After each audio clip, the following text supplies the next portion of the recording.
yan. Ito ang tinutumbok po natin. Ang pag-amin na aaminin ni dating Presidente Digong. Ang lahat. Ay marami-rami ho yung aaminin na yan.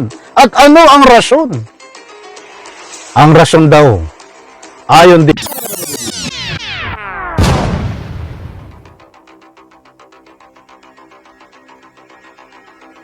Alright, welcome back to my YouTube channel. I'm Andes Vlog. Nako, matindi ho ito, mga mahal kong taga-subaybay. Biglang nagiba ang ihip ng hangin. Sapagkat itong si dating Presidente Digong ay aaminin na ang lahat ng pagpatay na ginawa niya. Unahan ko po kayo, hindi po ito fake news. Napakainit. Ang pag-uusapan, tatalakayin, bibigyan po natin ng kaunting komentaryo, public opinion na naayon dito ho sa nakalap natin na pag-amin ni dating Presidente Digong dito ho sa lahat ng kanyang ginawa ng pagpatay di umano. Ay marami-rami ho ito. Kasi lumalabas siya sa datos na libo-libo na mga inosente ang kinitil ang buhay nung kapanahunan na pang-abuso ng kapangyarihan nitong si dating Presidente Digong. At siyempre ang kasangkot niya ay kilalang-kilala niya ho. Nandiyan sila. Senador. At siyempre, ang ilang kanyang cabinet member. Mga kaibigan, ano ang nagtutulak dito kay dating Presidente Digong? Kung bakit siya ay aamin sa ginawa niyang mga pagpatay sa kapwa natin na mga tao.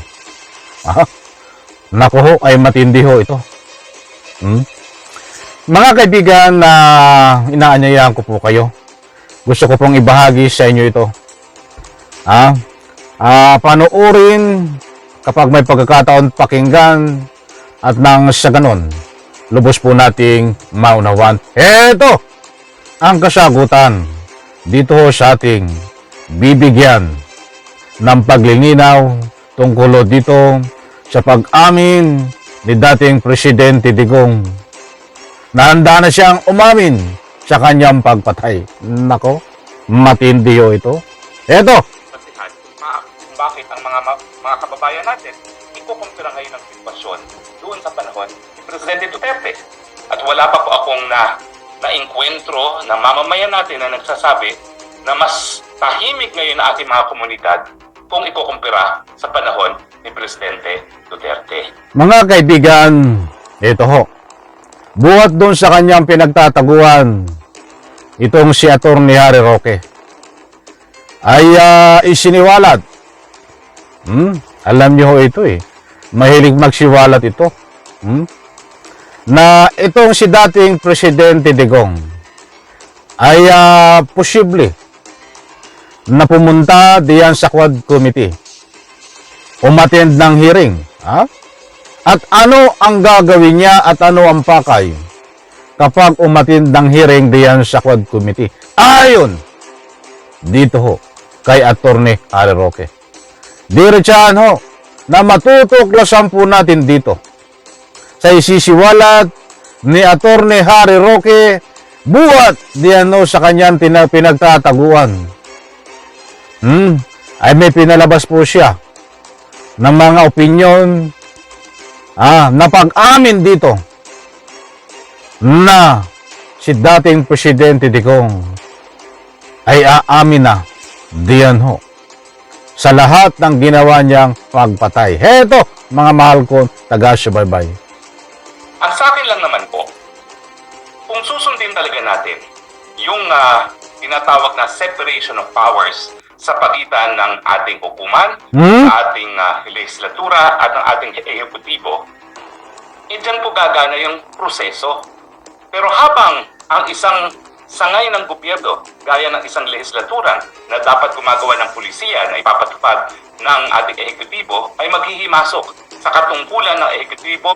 Sumuko ka na lang. Dada ka ng dada. Ha? Roque, dalawa ho ito, mag-asawa ho. Na kinontempt na ng Quad Committee. So, dalawa rin ho silang nagtatago. Ito pa, marami po nating matutuklasan.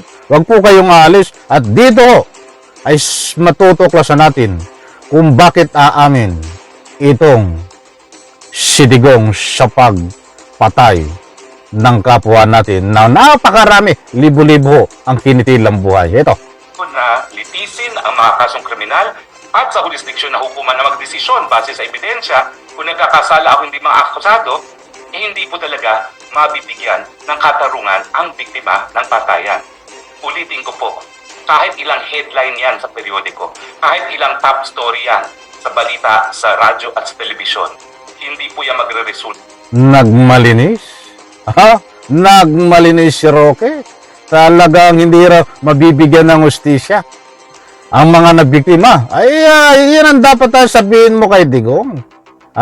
Mamaya po natin bibigyan ng konting poll commentary yan. Heto ang tinutumbok po natin, ang pag-amin ni Roque na aaminin ni dating Presidente Digong ang pagpatay.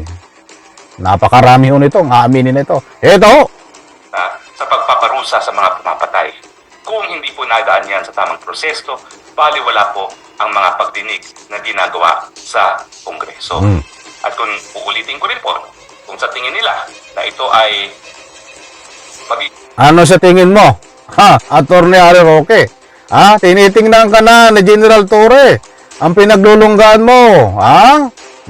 Malapit-lapit na ho ito. Nakalag ka rin. Hulihin. Medyo tago ng tago ito. Ito na talagang tinutumbok po natin. Mga mahal kong taga-subaybay. Yung dagok ni Presidente Duterte, alam nyo, hindi pa sumasagot si Presidente Duterte, hindi pa humaharap yan sa Quad Committee, hindi ko alam kung haharap siya. Pero sa tingin ko, pag humarap yan sa Quad, sasabihin na, totoo lahat yan. Ano ngayon? Hindi ba katungkulan ng Presidente ipatupad ang batas? At ako naman, naniniwala ako na malinaw naman ang naging posisyon ni Presidente Duterte pagdating sa EL case, sa extrajudicial killings. Maliwanag po mga kaibigan. Si mismo ang nagkumpirma na itong si Atty. Harry Roque ay posible na umattend diyan sa Quad Committee na hearing. Naaaminin, na alam daw niya, naaaminin ni dating Presidente Digong ang lahat ng ikangapoy kinakabit sa kanya. Katulad ng pagpaslang at libo-libo na napaslang, libo-libo na kapwa natin tao na kinitil ang buhay.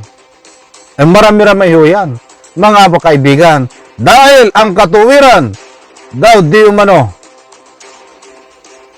ni Digong ay ako ang presidente noon, katungkulan ko. Ito ho. Natin, ipin ng kaunti pa. At kung uulitin ko rin po, kung sa tingin nila na ito ay magiging dagok ni Presidente Duterte, alam nyo, hindi pa sumasagot si Presidente Duterte, hindi pa humaharap yan sa Quad Committee, hindi ko alam kung haharap siya. Pero sa tingin ko, pag humarap yan sa Quad, sasabihin na, totoo lahat yan, kaya ano ngayon? Hindi ba katungkulan ng Presidente ipatupad ang batas? At ako naman, naniniwala ako na malinaw naman ang naging posisyon ni Presidente Duterte pagdating sa EL case, sa extrajudicial killings. Paulit-ulit yung sinasabi na kapag ang kapulisan ay tamang ginagawa, Anak ng katakot-takot, mga mahal kong tagas. Maliwanag po dun. Bagamat ayaw ko kayong bigyan ng anumang fake news, ito po ay nagbuhat dito kay Atty. Harry Roque. According dito kay Atty. Harry Roque, kapag umattend ng hearing sa Quad Committee, itong dating Presidente Digong, ayon dito kay Atty. Harry Roque, ang sasabihin daw di umano ni Digong ay aaminin lahat ang pagpatay na ito ay tinatawag dito sa EJK killing na madugo na drug war. Ay marami-rami o yung aaminin na yan. At ano ang rason?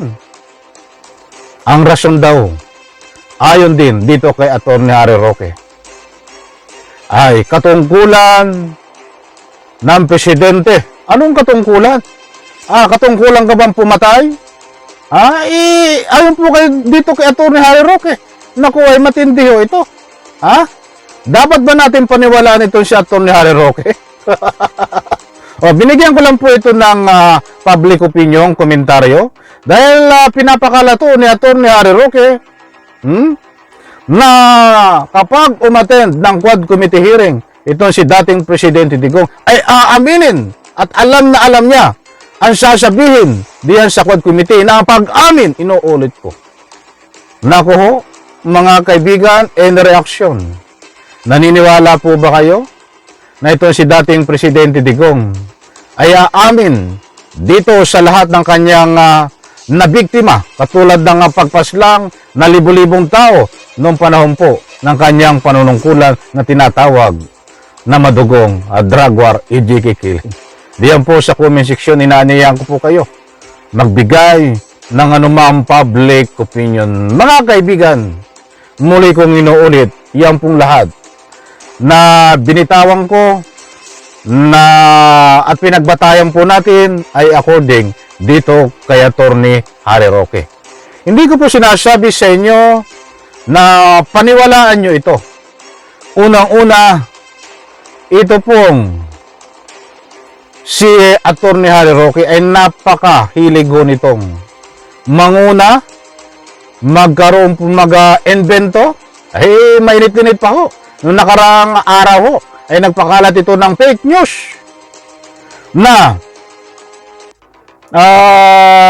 si Kibuloy ay makakalabas na dahil lahat ng kaso ay na-dismiss na sa Amerika. Fake news ho yan. Tapos ito na naman, marami pang iba, saka natin talakayin kung ano ang mga pinakalat ho nitong fake news sa social media. At ito nga ang huli. Na sabi nga niya ay kapag umattend diyan sa Quad hearing, itong si dating Presidente Digong ay alam na alam niya ang sasabihin. Bagkus, ang sabi nga niya ay aamin dahil trabaho ng Presidente, katungkulan ng Presidente. Kaya nagawa niya yun. Nako po, kalukuhan, katarantaduhan, kagaguhan na opinion mo yan o kung opinion mo man yan. Mga kaibigan, hindi po ako naniniwala na amin itong si dating Presidente Digong. Yan po ang aking punto de vista dito. Nako, kinulang tayo sa oras. Maraming salamat. Pagpalain po tayo lahat. Sabay-sabay po natin i-like ang video na ito. Bye-bye. Palapakan.